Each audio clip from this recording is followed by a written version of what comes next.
Hey, everybody, welcome back to another episode of Data Mastery Marketing for Modern Growth, the podcast that shows you what to do with your data and how to make your marketing grow by using better data and more targeted data. I'm Jay White. I'm your host, as usual. This is my partner, Jason Reno, with me today. Jason waves, says hello. Yeah, sorry. Yeah, hey, how's it going? Thought you were just gonna roll on. Yeah, this is the silent version. We're gonna do one. We're just gonna completely silent version today. No, hey, we're glad to be back. We've been covering some aspects of what we do and what the Data Accelerator tool does for our clients. And this is the third aspect of that. We've already covered in our two previous podcasts the pre-click side of it, which is in-market high intent data, and how we take that and stream it right to our clients' ad platforms. And then we covered the post-click part of it, which is our proprietary pixel, which is installed on your landing pages, resolves 50 to 60% of your site visitors who do not convert, and how to roll those people back into repurpose those leads back into remarketing. Forgot my word there. Yeah, brain fart, huh? Yeah. Remarketing, retargeting. Yes, retargeting. Thank you very much. Now, today we want to talk about a third piece of the puzzle that we have with the Data Accelerator tool. And this is almost one of those things like if we have a client that's just coming in and they go, "Ooh, what's that over there?" We say, "You know what? That's for later. We're not quite ready for that yet." But it is something that is utilized by the top companies in the world to really get their message out beyond social media, outside of the social media, outside of the paid ad platforms. And it is called DSP, or programmatic advertising. And I am going to let Jason take it from here, kind of explain to you what it does and how it works and how it might really, really be the answer to your issues with your marketing. So Jason, go ahead. Yeah. So basically, yes, programmatic or DSP, demand side platform marketing, is everything outside of social media. I mean, social media became so popular, and it became those platforms, they were able to monetize their advertising dollars so much and gather so many advertising dollars because they always had the person's attention. Well, now the problem is there's multiple social media platforms. Not everybody's on Facebook, because for a while there, Facebook crushed it because everybody was on Facebook. But now they have options. Some people are on TikTok, not Facebook, vice versa. So it's like, what social media platform do you advertise on? And, the simple answer is, if you can afford it, you try to hit all of them, or you select the ones that you think your ideal client is at. But then outside of social media, there are millions upon millions of websites that people frequent on a regular basis, outside of even just your YouTubes, but, an ESPN.com. I mean, obviously everybody listening to this, or anybody listening to this, I mean, when you're on websites, you see all the bumper and the banner ads and the little videos playing to the right. That is part of programmatic marketing, is finding those individuals outside of social media. And with our data, we can do that one in two ways. We can take the high intent, top of funnel in-market data, stream that into a programmatic or DSP or demand side platforms, target those individuals directly, or create the lookalike audiences.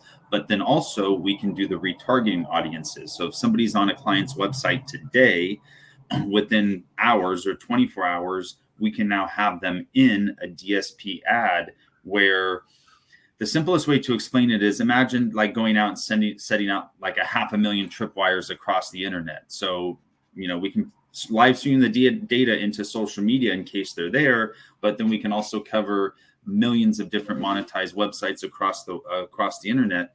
So no matter where they pop up at on the internet, we'll be able to deliver their ad. And where that especially helps out is the remarketing ads. I mean, to be upfront, to take a cold audience and get them to convert off of demand side platforms, it is difficult, but it is valuable when it's one piece of the puzzle. When they're seeing a YouTube video, when they see the bumper ads, when they see the Facebook ads, it creates that omni-channel approach and enables clients to build trust. So even if they don't convert off a display ad, that touch point, that visual point is still part of the conversion that eventually might happen on Facebook or YouTube. And that's where it becomes extremely powerful, is the, basically just being everywhere that the client's at and enabling them to build the trust. Okay. Okay. The second, no, I was going to say just the second piece of this outside of the websites is now CTV, where we have the connected TVs. So all of your different streaming platforms, Freevee TVs, Tubi TVs.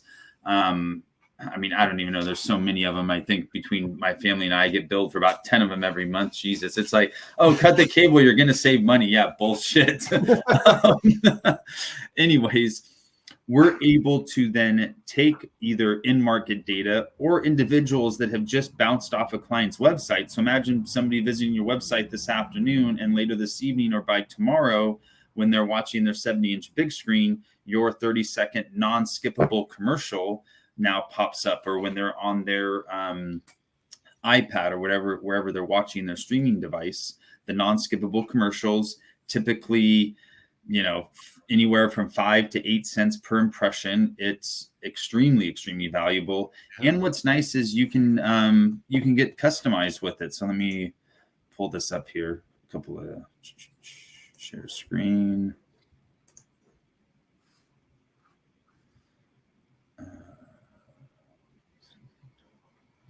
Got to find the right technical difficulties. Please stand by. Yeah, that's all right. The sharing screen is not as easy to find. Where the heck is it? Well, here, I'm going to skip ahead. I just had honestly, it was just a visual of the different logos, whether it be, TBS or whatever the case is. Obviously, if you're advertising a finance product or something that, is adult driven, you're not going to advertise on the Nickelodeon channel. But if you're advertising something towards, the housing market or finance, and you want to target individuals like that, investors, then your, HGTVs, those type of stations, CNBCs, where you can customize, where you're not just putting your ads everywhere, you're only putting your ads based off high intent data, pixel data, people bouncing off your website, plus then also throwing on the additional layer of, customizing what channels or what groups of channels you want them on. Also, a third benefit of working with the demand side platform is you have substantially less restrictions. So for example, a cannabis product or a product or in the housing or finance market, where Facebook says, hey, you can't target based off credit scores, you can't target based off any type of financing or household income or anything else. Oftentimes, a demand side platform will not have those same restrictions. So you can see here, we're down on number 1291. There's over 1,600 different options. So if you are a individual targeting people that own investment properties, what if I said, hey, I'm only going to spend your money and deliver to individuals that have searched for certain Google keywords, then identify them as an investor. On top of it, I can only show your ad to individuals that are actively looking for your product or services and own 2 or more properties.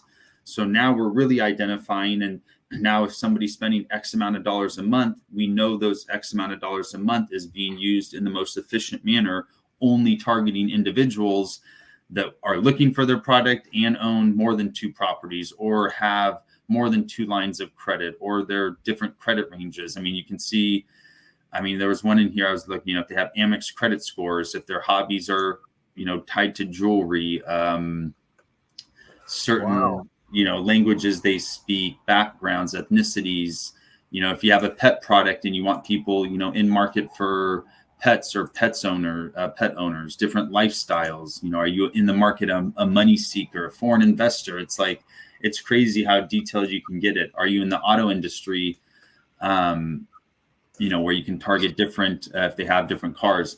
One thing that's actually really, I should have actually brought it up sooner, but in the B2B space, where if you're a business consultant that wants to only target construction companies, then you can come in here and not only do construction companies, so you can target construction companies, but then you can layer on construction companies that are doing certain amount of sales volume, and you can only target, say, board members, chairmen, chief admin. So you're basically, your ads aren't being seen by the secretary at the construction company, but it's construction companies with a certain amount of volume and C-suite executives. We're going to put their ads anywhere on the internet that they might be. Plus, I can put a 30-second commercial on their big screen TV when they're sitting on their couch later on this evening, all with the demand side platform. That's remarkable, man. And these audiences that you're showing us right now, these are in addition to what we're generating for them in the in-market high intent area, in the pre-click area, and in addition to what we're generating in the Pixel with the Pixel visitors, correct? Correct. And that's where we test out the ands and ors. So we'll take in-market data and this or this, and then we, that's in the initial, in a basically proof of concept phase when we're working with clients, is we're trying to figure out which ones are working in the combination of different audiences. And then same thing, with the retargeting audience and the Pixel data, it's pretty straightforward because we know they've already been on the site. It's just, hey, let's start piling these people together, this population of people together, and delivering ads to them, depending on the buy cycle of the client, whether it's 30 days or 3 years. Since the client owns the data, we can retarget that individual, from a B2B, high ticket, if you're selling a $30,000 product or service, whether it be consultant or some $30,000 machine that's going to sit back somewhere, or $300,000 machine, that buy cycle might be 3 to 6 months. So to be able to have that data and stay in front of them, whether it be on the DSP or whether it be email remarketing, whatever it is, it's immensely valuable because now you have the opportunity to stay in front of them and get in touch with them at so many more touch points than your competition does. So in essence, this could be a typical buyer's journey. Awesome. But I'm trying to think how this would look for a typical prospect. So let's say that the guy down the street has a shop, Joey's House of E-Bikes, right? Electronic bikes. And I go out one night and I'm like, you know what? I'm kind of interested in electronic bikes. So like where to find an electronic bike in my area, an e-bike in my area, blah, blah, blah. I search a little bit, maybe hit a couple websites. If Joey's is one of your clients, then in probably the next, I don't know how many hours, I'll see his ad pop up on my Facebook, my Google, my Instagram, my YouTube, my TikTok, right? I gotcha. Completely understand the question. So yes, Jay White searches for e-bikes near me, best e-bikes, any number of 3,000 to 10,000 keywords that might be tied to Joey's e-bikes or identifying his ideal client. I would say not to overpromise. So within 24 hours, your information would have a high probability of entering his in-market list, which is live streamed to his ad platform. So whether it's wherever he's running his ads, whether it be Facebook, YouTube, Google, TikTok, and assuming you have an account there and you're on that platform, you will start seeing his ads, let's say within 24 hours, sometimes sooner. Frankly, it depends on what time you search. So anyways, you start receiving the ads very quickly. So then I see an ad for, oh, this guy's close to me. I'm going to check out what he has. I click on the ad. I go to his website, the Pixel fires, and I have a 50 to 60% chance of being resolved and put into his remarketing list with at least a name and an email, right? So maybe within the next 24 hours, I get an email from them saying, hey, we heard you might be interested in e-bikes. Here's a 20% off coupon. Plus, I see another ad on my Facebook profile that says, hey, maybe, heard you were interested in e-bikes. Here's a 20% off coupon. So now I start seeing these things start to trying to bring me back to the site, right? Yes, exactly. Okay. Now, okay, go ahead. No, I was just going to say, yes, once they bounce off the website, wherever the client has or is willing to set up remarketing campaigns, whether it be email distribution, whether it be, Facebook or the other ad platforms, whether it be retargeting on the demand side platform, it's completely up to them. Ideally, yes, within a few hours, up to 24 hours, you are now seeing different ads than what you originally clicked. So those top of funnel ads are flashy. They got your attention. They got you to click to the site. Now, if you're setting up properly, you have a different set of marketing assets that separate from the top and the bottom of the funnel. You already have the client's attention. So now you have an additional opportunity to build their trust. And what we always recommend is testimonials, whether it be, Google testimonial graphics, testimonial videos, other people talking about your brand or business, outside of yourself to, again, gain the trust. You can throw in, like you said, additional bump offers, promotions, something along those lines to drive them back. Oftentimes we say they already know about your brand now. They've already been to your website. So now add value. If you're an e-bike company, don't send them a bump offer with the first email and say, hey, 5% off. Send them an email that says, hey, here's the top 10 things to look out for when buying an e-bike online. Okay. And then the next email, it's, oh, by the way, hope you like that previous offer, or hope you like the previous tip that we gave you. If you're ever interested, we'll offer you 5% off. So try to add some value first, or obviously there's a variety of different ways you can structure. Yeah. So now if I still haven't bought, then I go to ESPN.com, I go to foodnetwork.com, I go to, whatever it is, any website that I might go to. All of a sudden I'm seeing an ad for Joey's House of E-Bikes.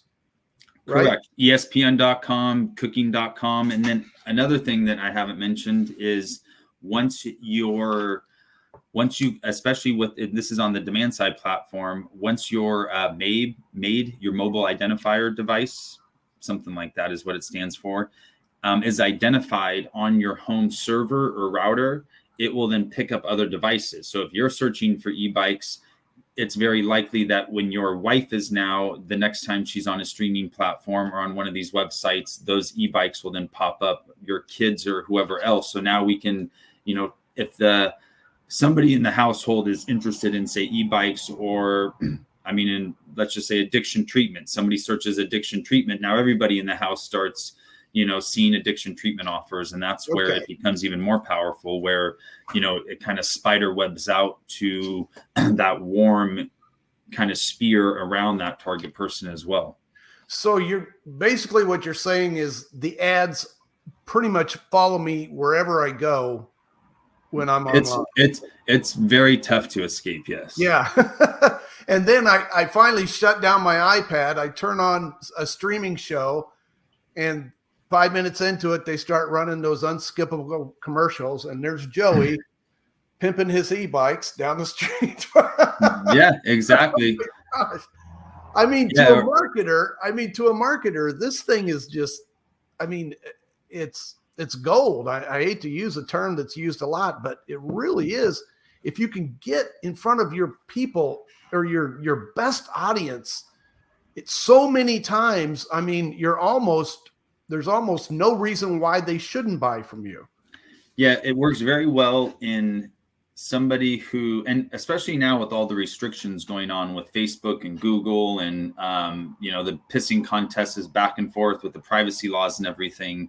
This allows you to cut through all of that because you're not limited to Facebook's data or Google's data or, their pixel or anything else. You now own all the data. You have access to it. You can see it, touch it, use it however you want, plug it into the DSP, plug it in anywhere you want. It really puts the power back in the client's hands. So if you have somebody that's spending, $40,000, $50,000 a month in ads already, or looking to launch a product, and eventually spend $30,000, $40,000, $50,000 or plus a month in ads, we can immediately plug in the data and see results. And then plus, what I like to tell people is it helps you skip in front of the line. So instead of giving Facebook or these different ad platforms a bunch of money up front and letting them take 3 to 6 months for the algorithms to click to find your right audience, it's like, hey, Facebook, here's a million freaking people that just search for my product or service.